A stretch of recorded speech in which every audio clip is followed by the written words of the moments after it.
My name is Marloes, the Interim Executive Director from the Kicking Horse Country Chamber of Commerce.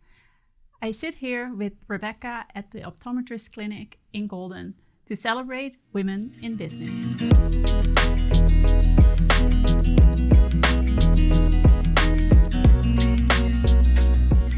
So Rebecca, how long have you been running the Optometric Clinic here in Golden? I have been in Golden for 9 years now. So next summer will be my 10th year, which will be a big one. That's exciting. Yeah. Big anniversary. Big anniversary. Yeah, big party. Big party.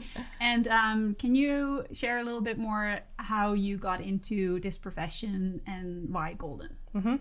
My dad is an optometrist, so I grew up in the office, working various jobs when I was little, cleaning frames and shredding papers, which was super exciting.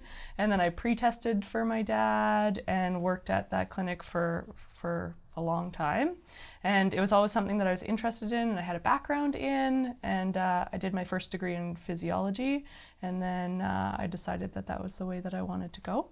Where was the clinic? Where did your dad practice? Yeah, so I grew up in Saskatchewan. So we're from a small town called Tisdale. And then I went to school in Waterloo for my optometry degree. And how did you get to here? Yeah, in Golden.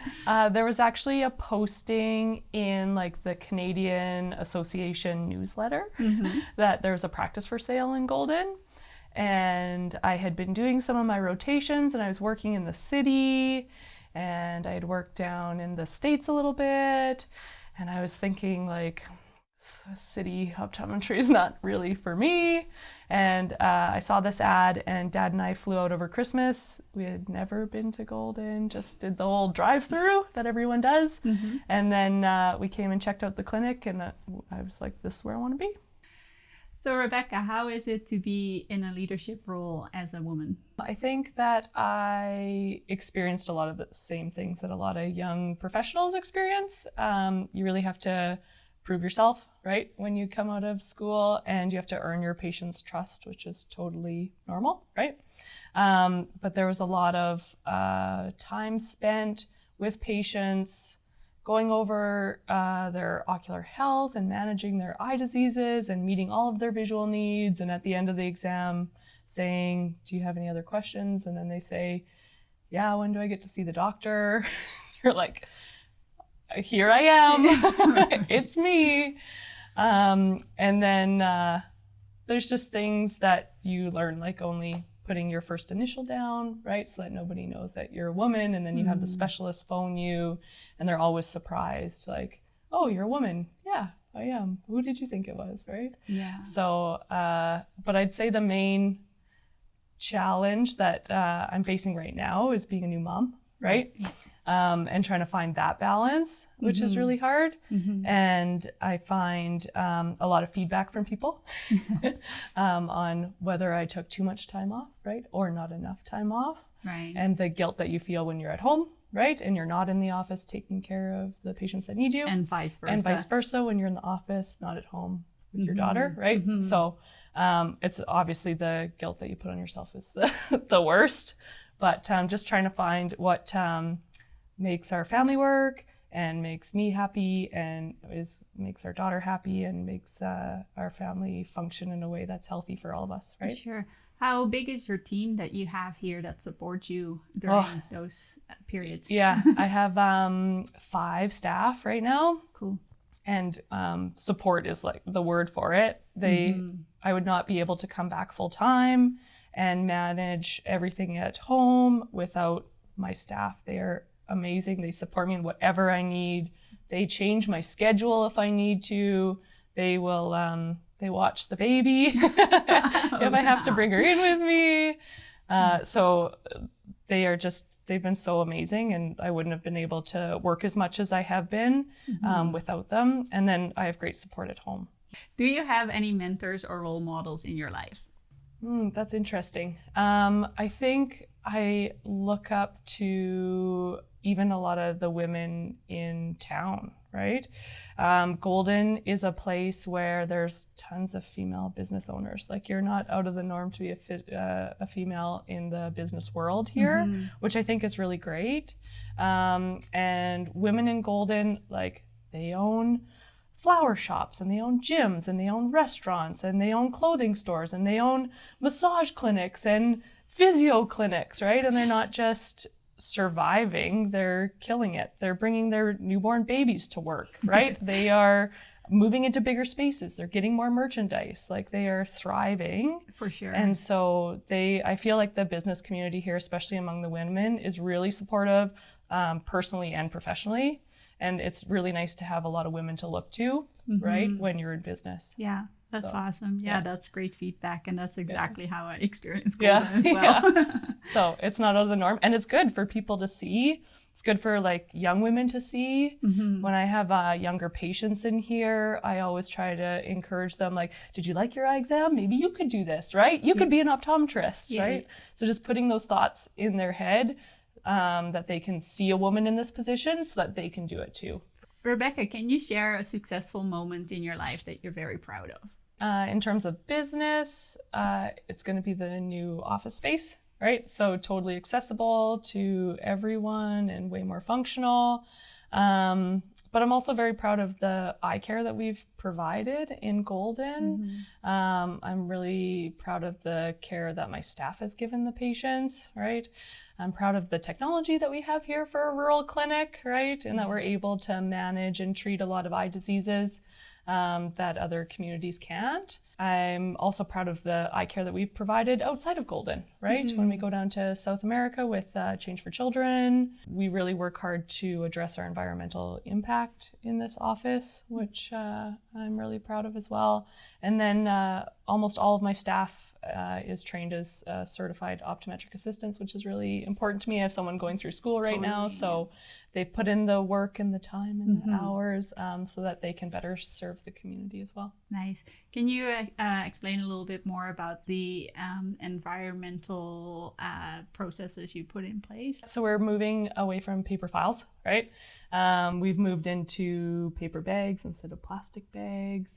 We're emailing prescriptions and receipts to cut down our paper footprint. And we've switched a lot of our solutions to things that are biodegradable. Nice. And recyclable containers, like our glasses cleaning solution and stuff like that. And then we are supporting a lot of frame lines that are like plant-based plastics, right? So we do look for companies that are Canadian companies, or companies that also care about their environmental impact, and we are trying to support those frame and lens companies. And you say, like, outside of Golden, so I remember you go overseas. Like, what does that, like, what does a trip like that, what do you do exactly, and how does it look like? So we usually go every year. This will be the second year that we haven't gone. So I think I've done 8 in total. And we usually will go into communities that the organization that we go with is called Change for Children. They're out of Edmonton, and it's a combination of a dental clinic and an eye clinic. So Shane and I go together, which is really great. And it's community leaders that have asked us to come in and provide certain care. So if they have dental issues in that community, or if they have an optometrist that needs a little more training in certain things, then we'll go in there and help. We also went over to India right before the pandemic started, right? Yeah. To help them set up a hospital there with eye care and dental care. So those trips are really important to us, and we see the same patients when we go down, and we try and provide as much care as we can to those people. What can we do here to help you on those trips? Oh, the Golden community is amazing. I have like buckets of frames and lenses that people have donated. There's people that have brought clothing items and kids items because the kids love soccer balls, soccer jerseys, all that kind of stuff, right? So as soon as people know that we're going, we're usually like flooded with donations, which is great. And then we just pack them all up, and it's so cool to see like your patients' glasses that you've seen them wear for years go to someone else that couldn't see before, right? And you're like, I remember these glasses, I picked them out with this person, and now they're going to like a young kid who couldn't see in school and now has the opportunity to learn, has the opportunity to get a job, support their family, and have a better life. What's your relationship with the Chamber? I have been a member of the Chamber since 2016. And I think the chamber is really beneficial because it helps support businesses in the community, and it can also help to push the business agenda forward, right, at higher levels of government if we need to. Rebecca, where do you see the Golden community go in the next 5 to 10 years? I think that Golden's going to continue to grow. And I think that the Golden community is going to have to address some of the issues that we have, like affordable housing and climate change, paying a living wage, right? All those things.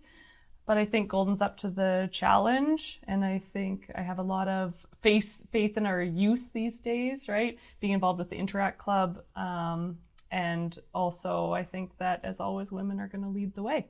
Rebecca, do we need an International Women's Day? Absolutely. I think it's good to be reminded that we need to keep pushing forward, even if we're at a place where we feel like we have succeeded as a woman or broken a glass ceiling or whatever you want to call it.